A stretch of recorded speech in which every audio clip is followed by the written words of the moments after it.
Welcome back, or welcome if you're new to my channel, and good morning. It's currently 10:30 and I only have one goal today, and that goal is finishing this book. I already got ready. I got a bookmark, I got washi tape and a pencil to annotate. So I'm ready, I came prepared, and I don't have anything to do today. Actually, I don't have much to do most days because it's summer holiday and I don't do much. I just spend some time with friends if they have time, some time working, but not too much. And that's pretty much it. But today I don't have any plans besides reading, and the boyfriend from my sister needs a key that he is gonna come to get, but I don't know when he's coming. But whatever, I can still read in the meantime. So I will start reading and I will update you on the way. Also feel free to read along or read something else or just watch, whatever you like. Also, there are two things I know about the perks of being a wallflower. About the movie and about the book. Because the two things I know are Emma Watson has a role in the movie. I don't even know what role, who she is, what kind of people are in this book. Oh, actually I know three things. The second thing is the quote, "We only accept the love we think we deserve." And the third thing that I only found out recently is that the book is written through letters, and I'm excited to read it. And also, this book is an English copy, and that's why I decided to read this book for a reading vlog, because I thought it would be fun to maybe read out some lines that I really enjoy, and I wouldn't have to translate it first. But now I've talked enough and we're gonna start, or I'm gonna start.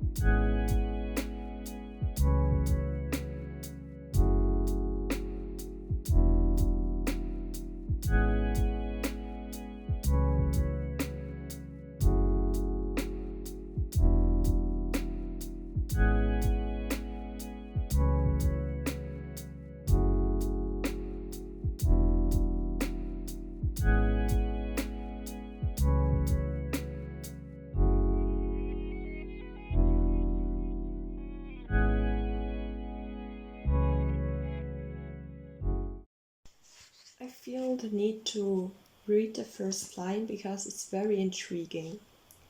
"Dear friend, I am writing to you because she said you listen and understand and didn't try to sleep with that person at the party, even though you could have. Please don't try to figure out who she is, because you might figure out who I am, and I really don't want you to do that." What? How dare you start like that? I have no idea what's going on, but I really want to know. So there's only one way to do. Continue reading. This book is too much already. I'm still on the first page. So this is my life, and I want you to know that I am both happy and sad, and I'm still trying to figure out how that could be.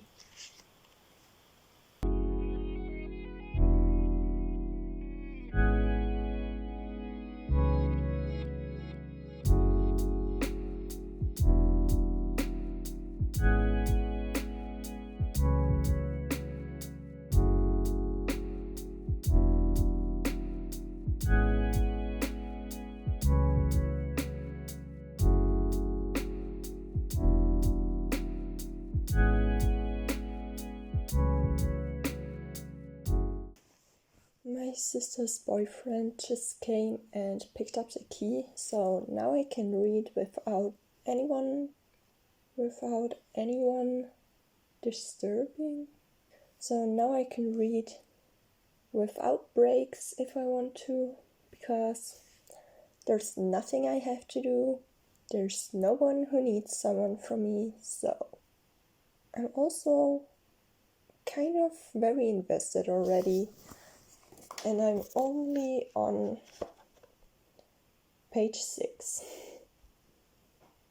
So, let's continue.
So it's later now, it's almost 12 o'clock, and I made some progress.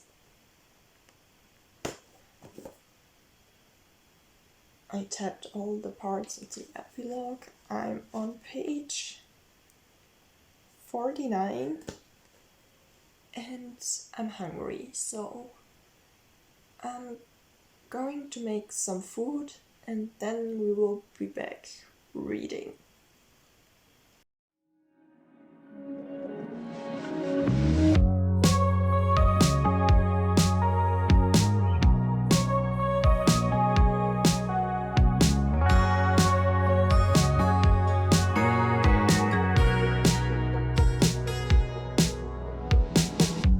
Summer rain on a window.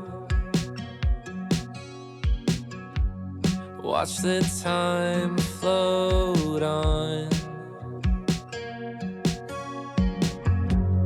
Cool air blows a memento as I fall behind. I'm so sorry for dreaming about the future. Maybe I'll be. I promise I also eat other things. Better when we're old enough. Hey, I'm sorry for dreaming about the future.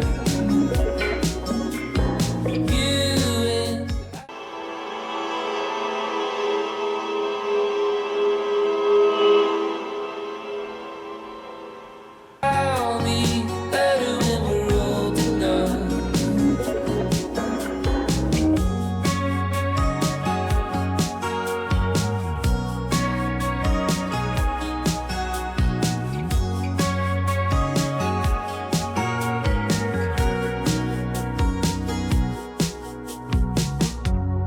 take apart. Once, on a yellow piece of paper with green lines, he wrote a poem, and he called it Chops, because that was the name of his dog, and that's what it was all about.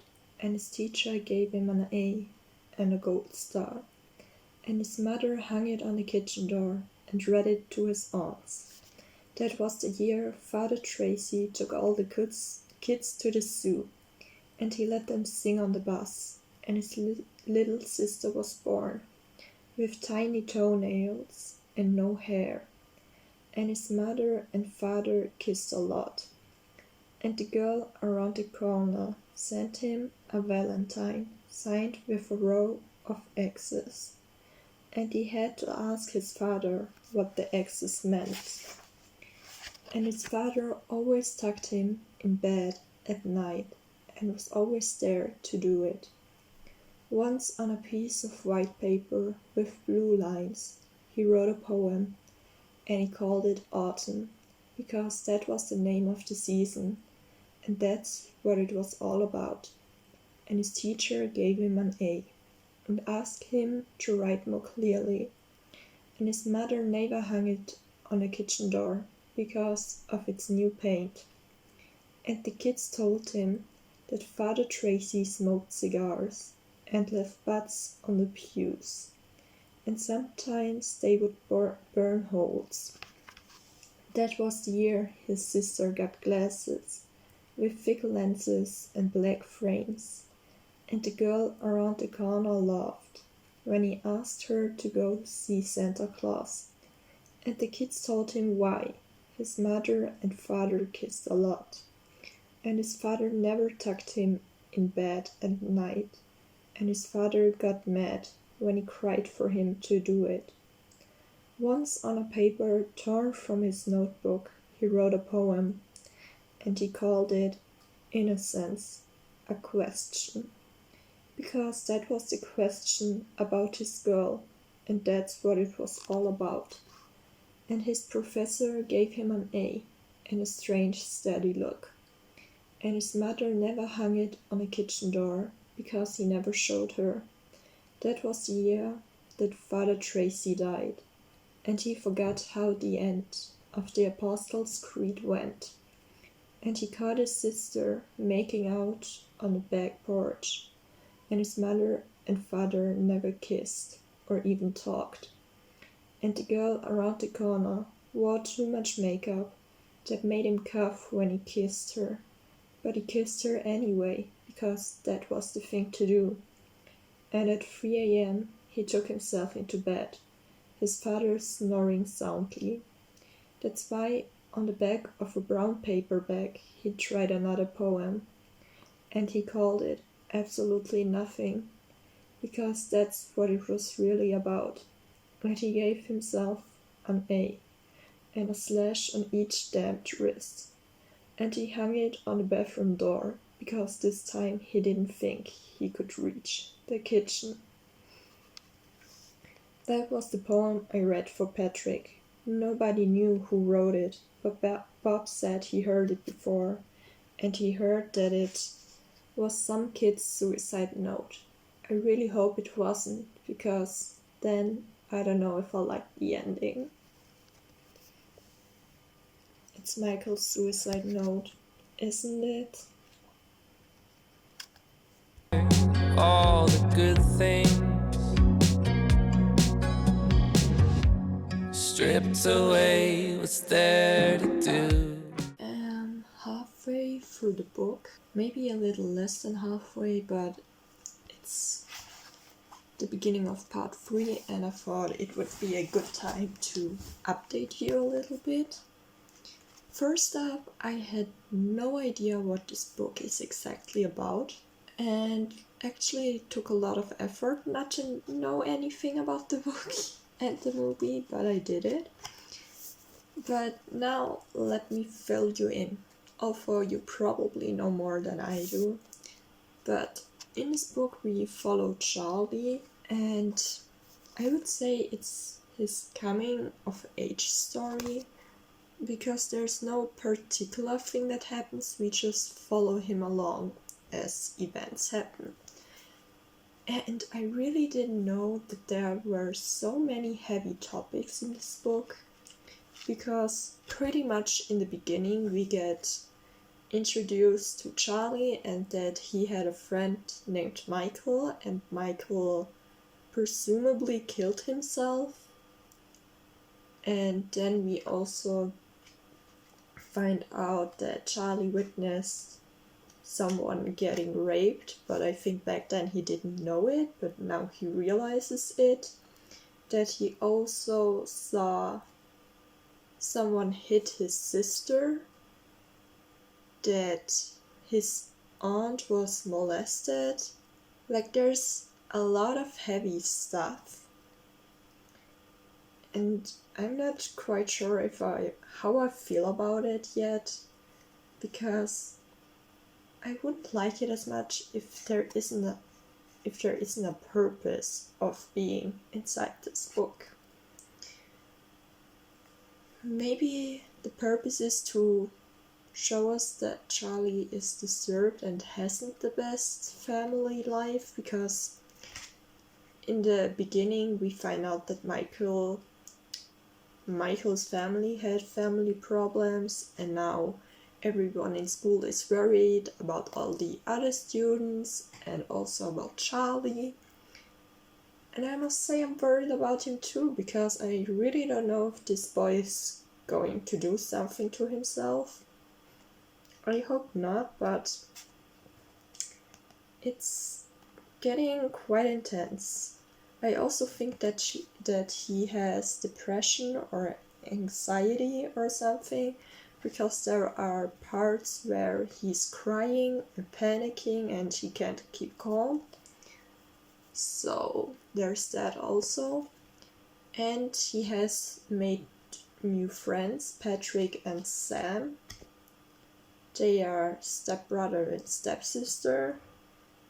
And Patrick is gay and Charlie is in love with Sam, but Sam is too old for him. And also I figured out, I think, who Emma Watson is playing, because I think Emma Watson is playing Sam. I'm also thinking about watching the movie if I finish the book today, which I might do, because it's currently 3 p.m. and I'm already halfway through, so maybe I will watch it in the evening. If I do, I will bring you along. But yeah, there's just so much happening, and I'm excited to know where it goes, but I'm also scared to see where it goes. So I will update you later again. So many times I tried, but I just don't remember. I'm so sorry for dreaming about the future. Maybe I'll be better when we're old enough. Hey, I'm sorry for dreaming about the future. Hey, I'm sorry. Do you think we're old enough?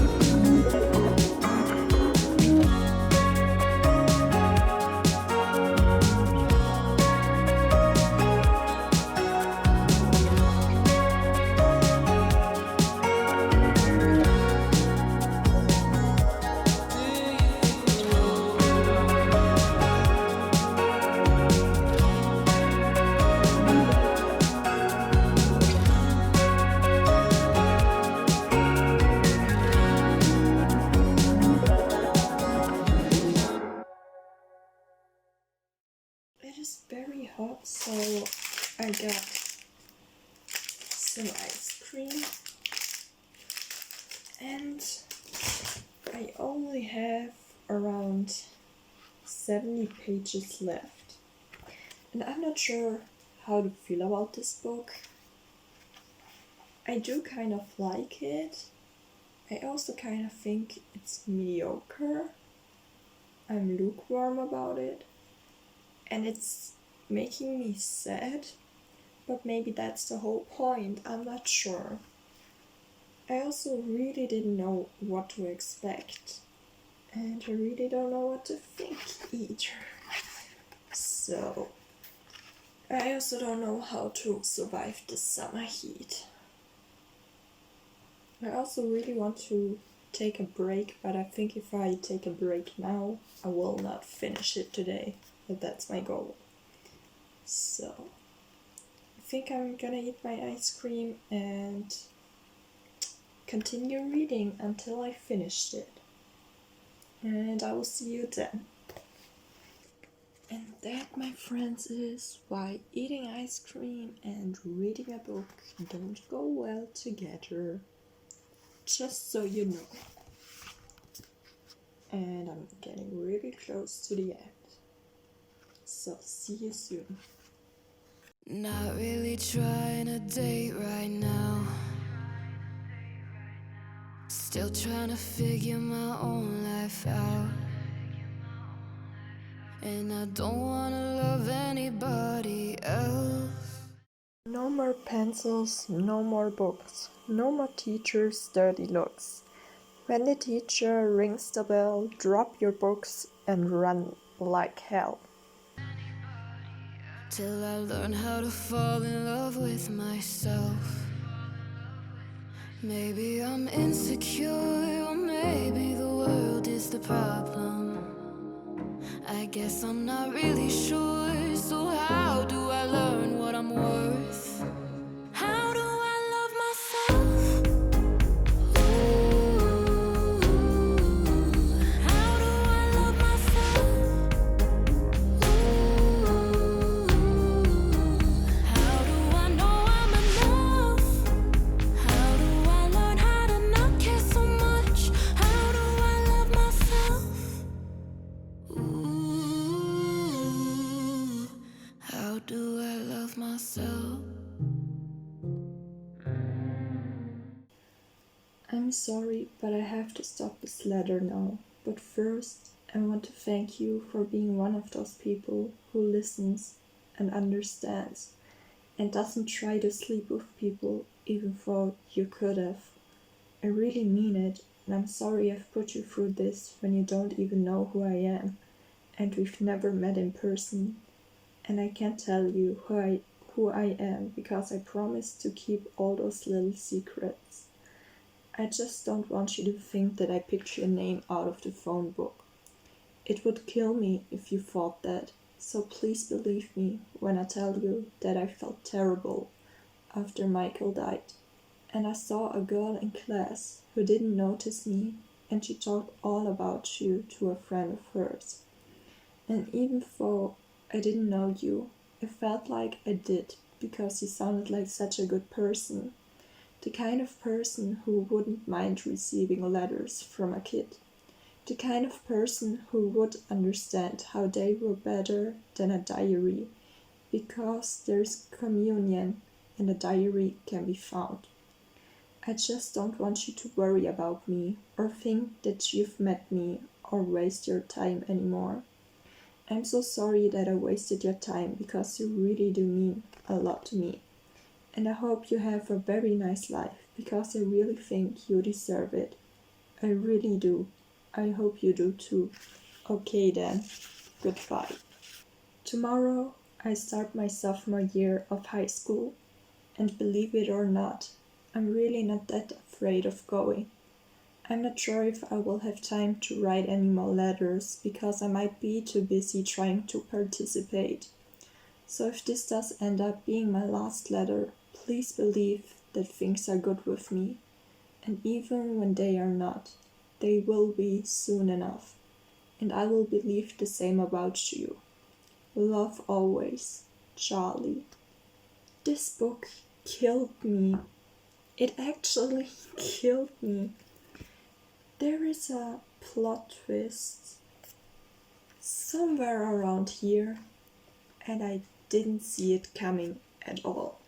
I did not see it coming from a mile away, not a meter away. I didn't see it at all until it hit itself in my face.